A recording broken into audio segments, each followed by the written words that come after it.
Okay, sesi ketiga ni saya nak cerita tentang anti-nutrient. Ada lagi tajuk Ini setelah kita beberapa sesi kita bincang pasal anti-nutrient dalam makanan berasaskan tumbuhan, oxalate, phytate, tannin, protease inhibitor, lectin, cellulose, gluten, banyaklah macam-macam lagi.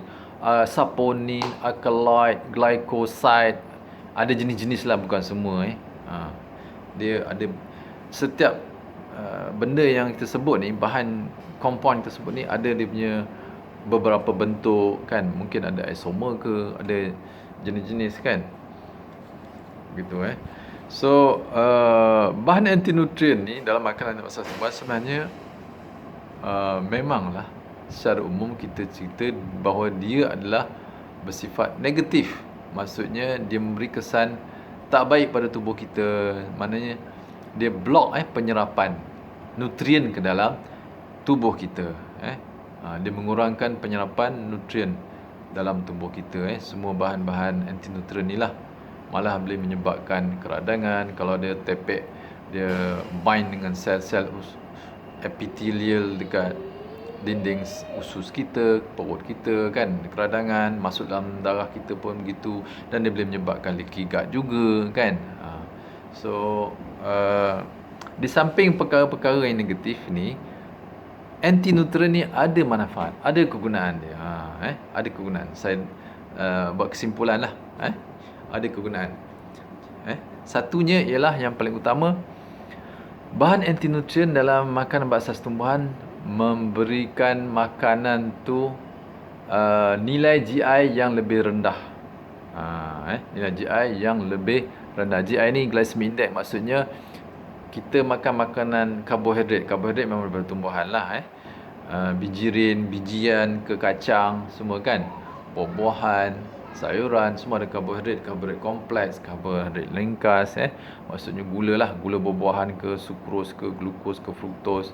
Karbohidrat ni starch, kanji kan. Semua ni kita boleh serap, kita boleh hadam dan serap dalam darah kan, membentuk gula, glukos, glukos, fruktos dan galaktos kan. Itu monosakarida. Jadi dengan adanya anti nutrient, penyerapan glukos dalam darah kita, karbohidrat dalam darah kita menjadi kurang. Maknanya dia memperlambatkan penyerapan glukos. Jadi tidak berlakunya glukos spike dan menghalang atau mengelakkan glukos spike dan insulin spike. Jadi bermanfaat untuk kita semua secara umum, beri tenaga yang berpanjangan, kita tersegar dan kita tak cepat habis energi. Dia jadi hypo pula lepas tu, sebab kita dah guna semua gula dengan cepat, kita serap cepat, dia pun habis cepat, nak kena makan lagi. Tu yang kerap nak makan macam tu kan. Jadi dengan adanya anti nutrient ni, makanan karbohidrat yang kita serap dapat diserap secara perlahan-lahan, bukan secara drastik, kohor-kohor kan, lama. So maintain lah tenaga tubuh kita kan, dan tak menyebabkan insulin spike. Tu penting. Dia tidak menyebabkan insulin kita stabil, normal je. Kalau insulin spike boleh menyebabkan functional hypoglycemia bagi setengah orang lah kan. Jadi masalah lain pula kan, dan boleh menjadikan insulin resistant pre-diabetic semualah gitu kan. Jadi kegemukan, metabolic disorder, macam-macam. Okay. Jadi penting juga bahan anti nutrient ni, ada guna dia untuk melambatkan penyerapan karbohidrat, kanji lah dalam darah. Begitu. So gula dalam darah kita sentiasa normal lah. Ini secara umum cerita. Kita bagi contoh kan, beras putih. Beras putih GI dia tinggi sangat, menghampiri 80, 79, 78, ada 77, bergantung pada jenis beras lah, strain beras tu, variety beras. Kalau beras basmati, tak apalah, dia punya GI rendah, 28 ke 26 macam tu lah, 20 lebih. sampai 30 pun. Kan? Tapi mahal beras tu. So, kemungkinan faktor-faktor anti-nutrient dalam beras basmati tapi saya tak pasti yang mana satu. So anti-nutrient yang boleh menyebabkan penyerapan karbohidrat kita terganggu, maksudnya GI jadi rendah lah bukan terganggu macam negatif, maknanya memperlahankan penyerapan karbohidrat. Nampak lebih mesra sikit, supaya kita mindset otak kita dah ke arah positif. Kalau kita kata mengganggu penyerapan karbohidrat, dah nampak lain pula kan. Ni memperlahankan penyerapan karbohidrat. Itu sesuai dengan objektif kesihatan pemakanan kita, diet kita yang sihat Jadi phytate mengurangkan penyerapan karbohidrat.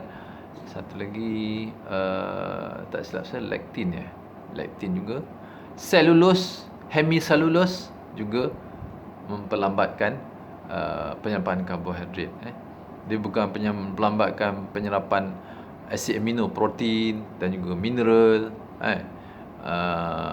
vitamin juga karbohidrat Alright. So phytate, terutama sekali phytate lah yang ada dalam artikel disebut phytate khusus Tapi masuk juga anti-nutrien lain lah. Tannin, tannin juga. Tannin dia macam getah kan. Tannin, phytate, apa lagi? Cellulose, hemiselulose. Dua benda yang beza tu. Kemudian apa lagi anti-nutrien lain? Lectin. Kita ada oxalate, lectin. Itu benda ni lah semua boleh memperlahankan penyerapan gula dalam darah kita. Makanan karbohidrat lah, kanji, bijirin, kekacang semualah termasuk buah-buahan So kalau beras perang, GI dia lebih rendah, beras putih dia tinggi. Beras perang tak silap berapa, dia lebih rendah tapi tak rendah sangat lah beras perang. Tengok variety beras perang tu, saya rasa 60 lebih ke 70 juga, tapi kurang lah daripada beras putih biasa sebab kandungan phytate paling tinggi dalam makanan yang mempunyai serat di bahagian kulit bijian atau kulit kekacang, beans, kulit nuts, kulit legumes dan kulit bijirin. Itu paling banyak kandungan phytate. Dan juga anti-nutrien lain lah, oxalate ke, lectin kan. Cellulose memanglah sebab dia keras kan. Alright. So fungsinya anti-nutrien ni dapat mengurangkan GI sesuatu jenis makanan karbohidrat, makanan berkanji, begitu termasuk buah kurma buah kurma lah 40 lebih, 42, 43 ke 40 lebih ke 30, 40 lebih 40 lebih saya dah confuse antara 30 ke 40, saya rasa 40 lebih. Okey. Kemudian banyaklah makanan kalau kita pulut. Pulut pulut juga tinggi itu paling kuranglah kandungan anti-nutrien. Anti-nutrien paling kurang, jadi kandungan kanji dia lebih tinggi dan mudah diserap dengan cepat. Pulut 89 tak silap saya 89 dia punya GI kan. Gula putih, sebab apa gula putih tinggi GI dia? Gula putih berapa Gula putih kalau gula perang 65 sebab dia ada fruktos. Kalau glukos 100 glukos 100. Tapi kalau gula perang atau gula putih dalam lingkungan 65, dia rendah sebab ada fruktos Jadi kalau gula molasses rendah, dia dalam boleh sampai 50 atau 40 lebih dalam 50. Kalau kandungan tannin dia banyak, kandungan phytate dia banyak dalam tu, maka lagi kuranglah GI dia kan. Kandungan polyphenol. Polyphenol juga boleh merendahkan GI sesuatu makanan karbohidrat. Okey. Polyphenol tadi tannin, phytate, lectin, kan. Alright, gluten juga mungkin boleh mengurangkan juga. So komposisi antinutrien dalam makan karbohidrat itu yang dapat merendahkan GI sesuatu makanan karbohidrat. Gitu. Jadi sebab tu makanan yang terproses GI dia tinggi-tinggi. GI dia tinggi-tinggi. Alright. Makanan yang paling kurang diproses GI dia lebih rendah. Sebab ada kandungan bermacam-macam komposisi yang lain termasuk antinutrien lah, ya. Gitu. So inilah dia antar manfaat. Dan juga ada antinutrien polyphenol, tannin boleh digunakan oleh bakteria baik probiotik dalam usus kita untuk pertumbuhan dia, untuk dia punya kesuburan. So kita menggalakkan pertumbuhan probiotik dengan polyphenol, tannin, setengah tannin dalam teh. Tannin dalam teh tu boleh digunakan oleh bakteria baik probiotik dalam usus kita. Jadi bagus.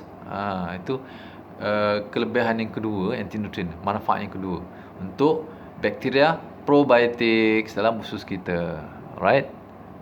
Begitu. Kemudian apa lagi? Menurunkan GI. Jadi maknanya boleh membantu untuk pesakit kencing manis lah. Tak seorang kencing manis kena makan makanan raw. Makanan raw, tak makanan whole foods lah. Whole food ni tak terproses, dia ada banyak zat mikronutrien dan juga antinutrien lah. Kita nak cakap antinutrien orang takut. So begitu. Dia ada serat. Selulose dan prebiotic soluble fiber. Itu soluble fiber pun salah satu bahan yang mengurangkan GI sesuatu makanan karbohidrat. Macam barley, GI dia 20 lebih. Barley 20 lebih sebab ada prebiotics, dia ada beta glucan. Dalam lingkungan 25% ke 30% macam tu. Sama juga dengan apa tadi, barley, oat pun gitu juga. GI dia rendah 20 lebih sebab ada beta glucan 25%.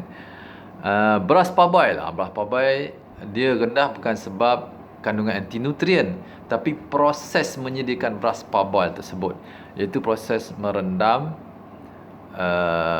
steam atau rebus padi dan kemudian dikeringkan padi dan dipecahkan kulit padi tu dan dipack lah pada kering kan. Jadi proses mensteam,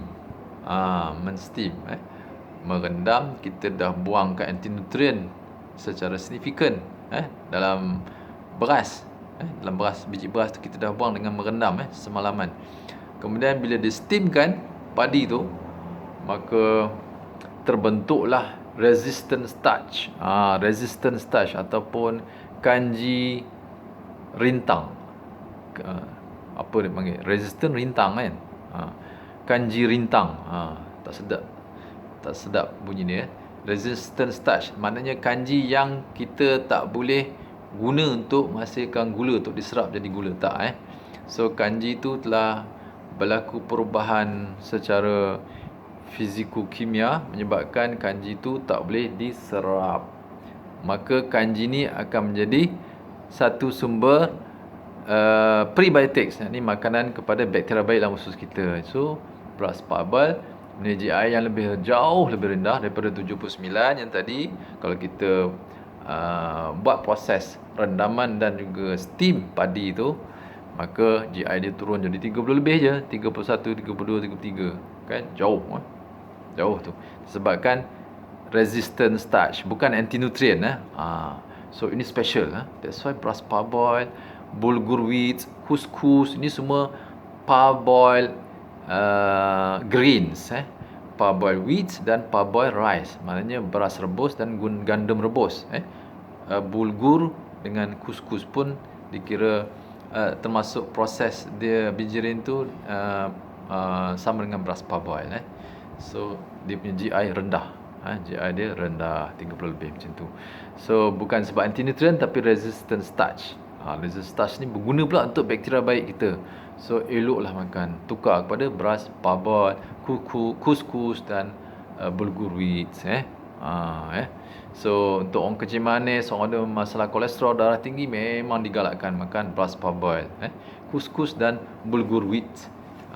Dia tak ada anti nutrien, tapi penyerapan glukos sangat rendah, lambat, dan kita bertenaga panjang.